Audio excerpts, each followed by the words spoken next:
Olá, boa noite. Começa agora a edição do Informe 19 horas desta terça-feira. Projeto de lei sobre a reforma administrativa da Prefeitura de Formiga é tema de entrevista aqui na Informe. Na série de reportagens sobre a atual situação financeira da Prefeitura de Formiga, hoje você vai conferir dados da folha de pagamento. Veja ainda qual será o país de destino da aluna Júlia Vitória no Passaporte Mineiro do Conhecimento. Essas e outras notícias logo após o intervalo aqui no Informe 19 horas.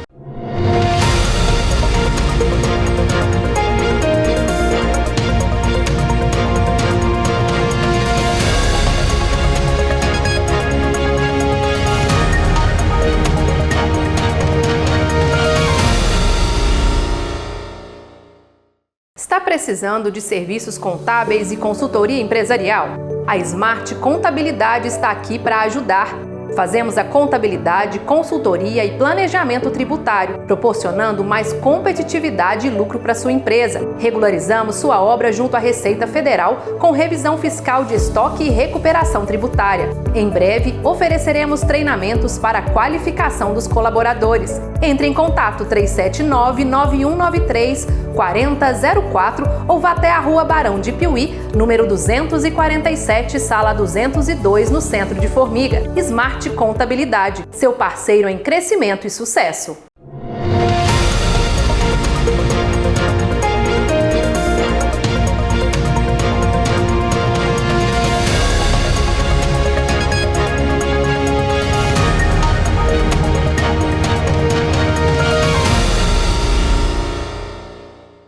Tramita em regime de urgência na Câmara de Formiga o projeto de lei de reforma administrativa. As mudanças propostas têm gerado dúvidas e informações controversas. Para esclarecer a proposta, a secretária de Administração e Gestão de Pessoas, Milena Ribeiro, concedeu entrevista à Informe nesta terça-feira.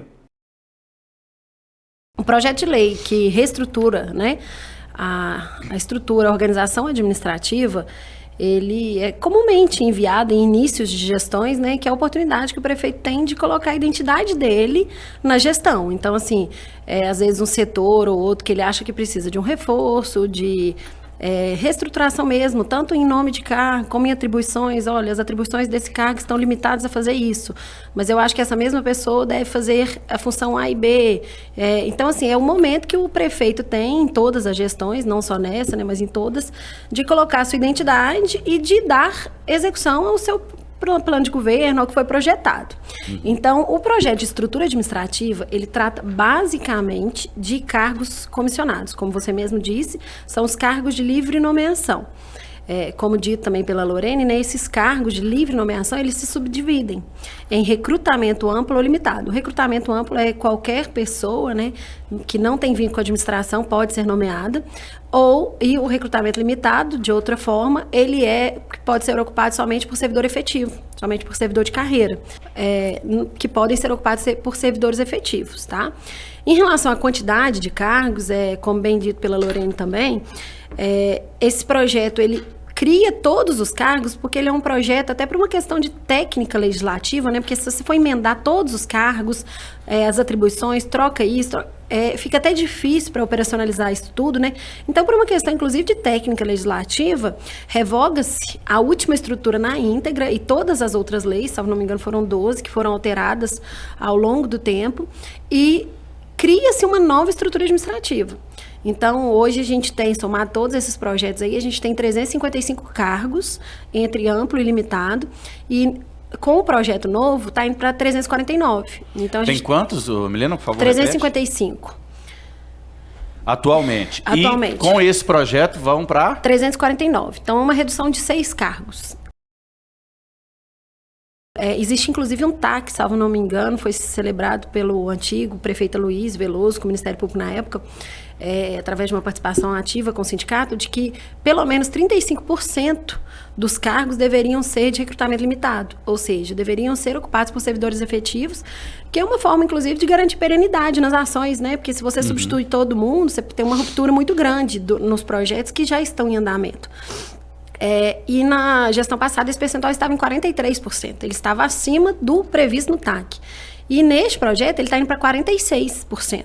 Então ele está aumentando ainda mais o percentual de cargos limitados que podem ser ocupados por servidores efetivos, tá?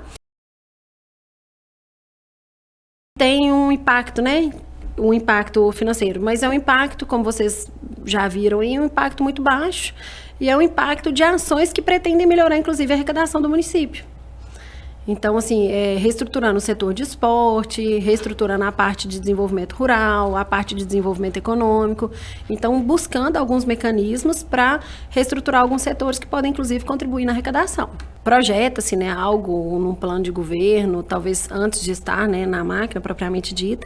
E a partir do momento que tanto o coronel, quanto seus assessores, quanto seu corpo técnico vai tomando conhecimento, eles vão readequando tudo da melhor maneira possível. Existia o desejo principal de criar 3 secretarias, como você bem disse, né? Atualmente, nos últimos anos, eu tenho acumulado administração e desenvolvimento econômico juntos, são 2 pastas que foram unidas. Existia esse desejo de desmembrar, enfim. E aí, dentro da proposta, para compor da melhor forma, inclusive com a realidade financeira, com todas as despesas, foi definido pela criação de uma só secretaria, que a secretaria ela já ia compor 2 que estavam no planejamento de serem criadas, que seria a Secretaria Municipal de Desenvolvimento Econômico e Rural. Então, ela já vai abarcar toda essa parte aí do homem do campo, né, como você bem disse, e o esporte passaria a ser uma subsecretaria, com uma autonomia maior para trabalhar algumas coisas internamente dentro de outra secretaria. Então, no final das contas, aí, a criação seria de uma só. Em relação a essa estrutura, mas precisa de criar muitos cargos para criar uma secretaria? Não necessariamente, porque, por exemplo, nós já temos serviços de manutenção de estrada rural, que está alocado na obras, tem serviços de inspeção municipal, que já está junto com o desenvolvimento humano, que tem toda uma parte de trabalho rural também. Já havia quem trabalhava na sua área, né? Quando você estava... Você que está à frente do desenvolvimento econômico, isso, né? Ainda assim, ainda respondo. Então, já existe também uma diretoria de desenvolvimento econômico, onde tem a parte da inovação, né? Tem as pessoas responsáveis por todo o acompanhamento com a parte de distrito industrial, terrenos. Então, assim, já existe uma estrutura que ela vai ser realocada, ela vai ser redistribuída, vamos assim dizer. Cada secretário analisa a sua pasta internamente. Então, é muito complicado, embora eu esteja à frente da administração, é muito complicado eu falar, né? Não precisa de um diretor na UPA, ou não precisa de enfim, qualquer outro exemplo, tá? Fictício.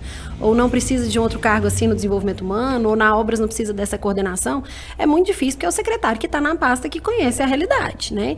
Então, os secretários fazem esse mapeamento e passa para nós, e isso é validado junto com o gabinete antes da gente enviar.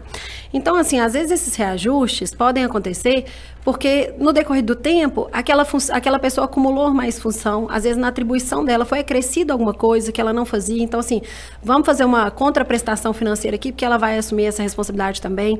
Às vezes um próprio programa de governo, né, às vezes a gente tem servidores aqui no município que lidam com o governo do estado, com o governo federal. E que as políticas públicas do governo do estado e do governo federal têm demandado muito mais serviços deles, tá? Isso acontece também. Então, pode ser algum ajuste nesse sentido, tá? Isso vem de discricionariedade administrativa mesmo, de acordo com as atribuições, a complexidade do cargo, a responsabilidade. Então, isso pode ter, nos últimos anos, isso pode ter sido mudado ou justamente estar sendo mudado nesse momento. Vamos acrescentar aqui mais atribuições, você pode ver aí, como o Flaviano disse, né, estudiosa que já deu uma olhada no projeto, você pode ver que o rol de atribuições é extenso, né? Muito. Porque cada cargo tem as suas atribuições. Então, essas atribuições também foram todas revisadas. E aí, nesse momento, às vezes, você ajustou, olha, tem uma pessoa aqui que cuida de compras, mas ela consegue assumir aqui compras e contratos, então vamos enxugar esse cargo aqui e vamos ajustar, tá? Então, assim, é só exemplo, eu não consigo nem te precisar quais os cargos agora que teve aumento ou que teve diminuição, porque nós estamos falando de 349 cargos. Mas, então, assim, é basicamente isso. A metodologia é essa, a gente escuta o que as secretarias têm como cenário ideal, né? O que eles têm de necessidade, o que eles precisam, a gente vai fazendo esse ajuste para ele não ficar incompatível, né? E valida com o gabinete antes de enviar. O Ministério Público daqui, ele encaminhou para um setor deles de controle de constitucionalidade, uma coordenadoria de constitucionalidade do MPMG em Belo Horizonte, tá? E aí, em 2023, saiu uma decisão pedindo que o município adequasse algumas atribuições, não as 355, tá? Algumas atribuições que estavam, não necessariamente só isso aí, o Flaviano, que você citou, mas atribuições que estavam estritamente operacionais. Porque as atribuições da estrutura administrativa, de cargos de livre nomeação, livre exoneração, cargos de confiança, elas são atribuições de chefia, direção ou assessoramento, como previsto na Constituição Federal. Então, existiam algumas atribuições que estavam estritamente operacionais, técnicas. Então, essa coordenadoria, esse setor, né, deles, lá do Ministério Público, exarou uma decisão no final de 2023, tá? E em maio de 2024 foi enviado um projeto de lei para a Câmara já corrigindo isso, já corrigindo essa questão. E não foi votado na última legislatura, ele foi enviado em maio, e enfim, né, aí tem um período eleitoral, provavelmente, e já é sabido que o novo prefeito, ele tem, né, por início do mandato, a intenção de reestruturar, né, de colocar, como eu disse, a sua identidade. Então, como findou a legislatura, esse projeto foi arquivado. Ele foi enviado um projeto de lei 60 de 2024, foi enviado dia 20 de maio, já corrigindo o solicitado pelo Ministério Público no final de 2023, perdão. Então, assim, esse projeto agora, ele continua esse trabalho, já revisando todas essas atribuições, inclusive, tanto em 20 de maio de 2023, quando enviou de 2024, perdão, quando enviou esse projeto para a Câmara, quanto agora, quando enviou esse projeto para a Câmara, esse projeto também já foi encaminhado para essa coordenadoria de constitucionalidade do Ministério Público em Belo Horizonte. Tá? Aí, na primeira vez que ele foi enviado, eles questionaram o município a aplicação, e aí, né, foram respondidos que não havia sido votado, eles deram uma dilação de prazo para que no início do mandato fosse enviado novamente. Tanto é que o projeto de lei que foi protocolado na Câmara recente, ele acompanha, inclusive, essa recomendação do Ministério Público. Ele acompanha tanto o impacto financeiro quanto a recomendação do Ministério Público, tá? Para ser cumprida. Depois do intervalo, você vai conferir qual será o destino da aluna Júlia Vitória no programa Passaporte Mineiro do Conhecimento. O Informe 19 horas volta em instantes.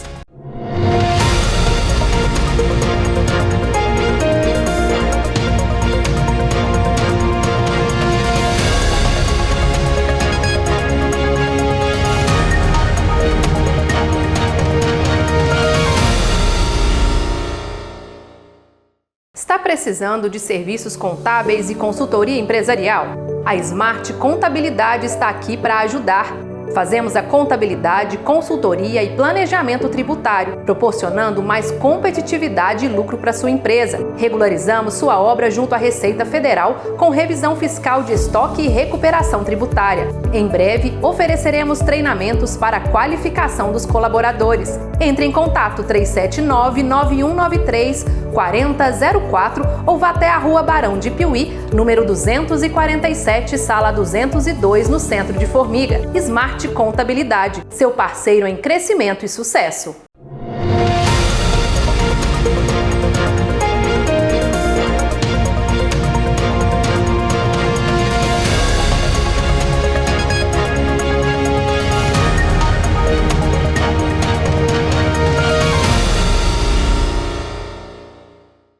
Na série de entrevistas sobre a atual situação financeira da administração municipal de Formiga, hoje você vai conferir como está a situação da folha de pagamento dos colaboradores. Confira na entrevista. Boa tarde, pessoal. Está aqui eu e a Daiane, contadora no município, para mais um quadro com a gravação dos itens financeiros da prefeitura. E hoje a gente vai falar sobre os gastos pessoal. Até julho estava previsto um orçado de 179 milhões. E nós já gastamos 165 milhões de reais, aproximadamente 165 milhões. Antes de chegar em qualquer outro slide, deixa eu fazer uma pergunta. Esse talvez vai ser o único slide que está dentro do previsto, ou menor que o previsto? Nesse momento, sim. Nesse momento, sim, mas vocês vão ver que a gente está bem apertado na questão de pessoal. A gente vai demonstrar isso lá na frente. A gente está dentro de um patamar que requer a gente vigiar essa folha o tempo todo. A gente precisa, inclusive, fazer ajuste nela, assim, para ficar mais tranquilo, sabe? Ou aumentar a arrecadação, que nesse momento fica difícil. A folha de pagamento do município de Formiga, né, da prefeitura de Formiga, melhor dizendo, ela gira em torno de 400 milhões e 800. E aí está incluso tudo, tá? O que a gente faz com recurso próprio e com recurso vinculado. Porque a folha, ela tem uma característica que a gente pode usar, principalmente na saúde, uma parte de recurso vinculado, como é o caso do Fundeb, para pagar funcionário. Então a gente usa também esse recurso vinculado para pagar funcionário. E a gente vai demonstrar isso mais na frente aí como funciona. Então hoje a folha de pagamento de Formiga, ela tem em torno disso aí, 14.800 mil reais. Milhões. 14.800.000. Essa aí é um relatório que a gente está desenvolvendo aqui na Fazenda, exatamente para dar essa visualização mais fácil. O que está no azul mais escuro é o que a gente faz com recurso próprio. E o que está no azul mais clarinho é o que a gente faz com recurso vinculado. Então, se você pegar essa folha de julho, apesar que está dando uma diferença lá, que aí eu volto a dizer para vocês que é um relatório que ainda está em desenvolvimento, então está dando uma diferença aí que a gente precisa encontrar ela da folha de julho com o que realmente foi efetivo na contabilidade. Mas a gente está chegando lá, já a gente já vai ter esse relatório já certinho. Mas isso aí só para demonstrar que ele é muito efetivo na hora de demonstrar essa folha de pagamento da prefeitura. Aí fica bem claro que a gente gasta com recurso vinculado e com recurso próprio. Vendo no final que mantém aquela média de 13 milhões e meio. Sim, mas isso aí que eu estou te falando. Não, você volta aqui. Isso aqui que eu estou te falando. Como está desenvolvendo, o certo é isso aqui, 14 milhões e 800 de média. Tá? Aqui, igual eu estou te falando, tem uma diferença de 13.500 para 14.800 que a gente precisa conciliar ela com outro relatório. Esse relatório aqui ele é feito manual, então, mas ele dá uma condição muito boa de visualização de folha. Então a gente está, inclusive, pedindo à empresa para desenvolver ele para a gente, que solve o software. E lembrando que esse relatório é até julho de 2025, julho dos primeiros 6 meses. Sim, julho de 2025. Tá? Aqui também é outra demanda que a gente tem aqui na Fazenda muito, o pessoal quer saber o que a gente gasta de horas extras.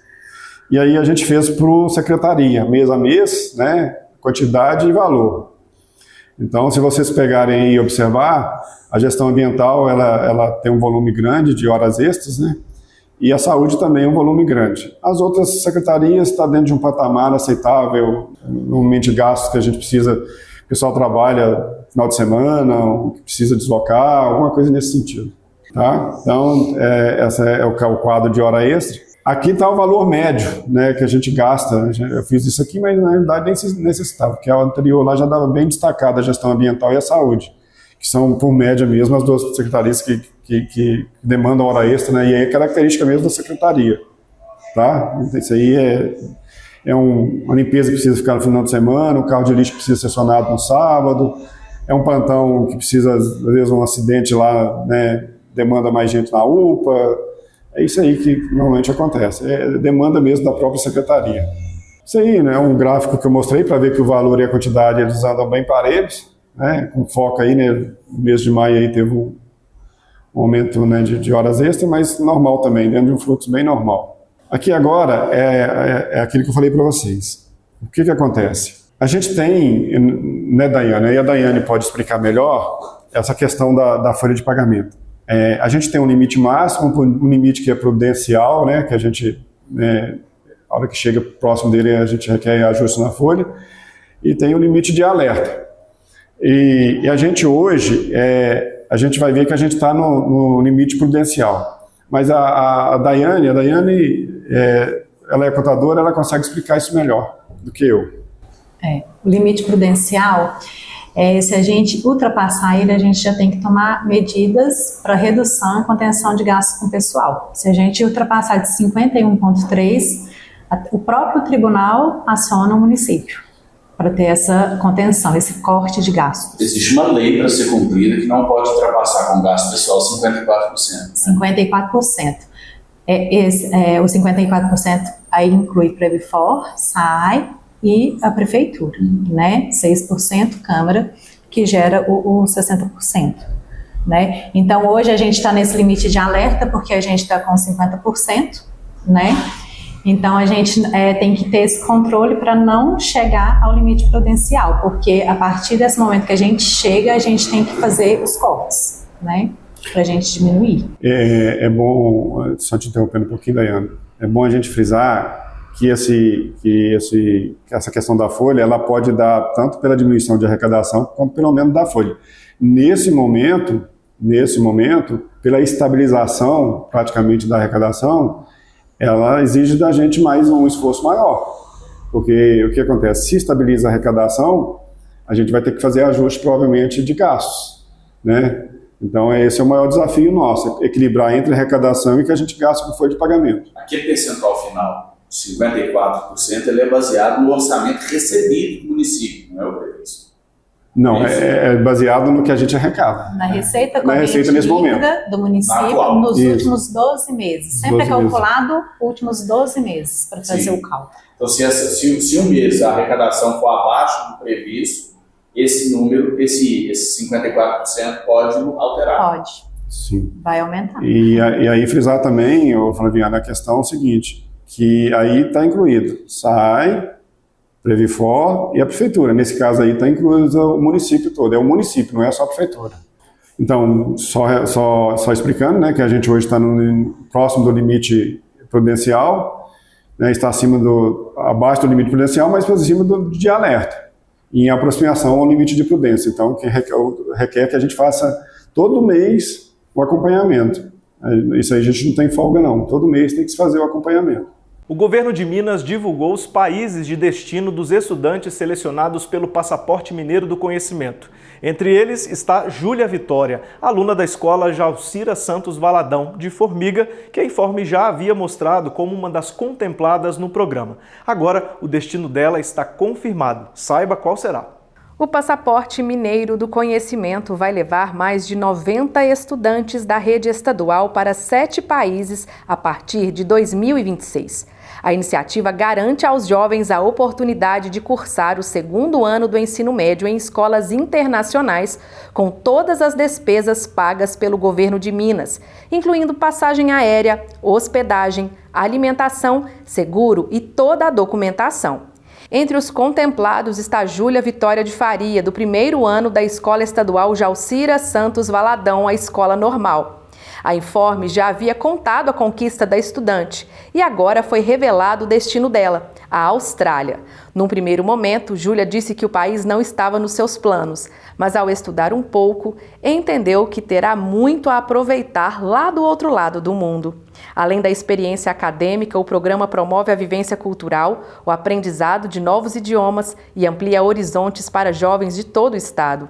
Os embarques estão previstos para o início de 2026. O Informe 19 Horas termina aqui. Muito obrigado pela sua companhia. Se você ainda não baixou o aplicativo da Informe TV, vá agora até a sua loja de aplicativos e baixe Informe TV e acompanhe o Informe 19 Horas e toda a programação da nossa TV. Nós ficamos por aqui. Amanhã eu aguardo você às 7 da noite. Até lá!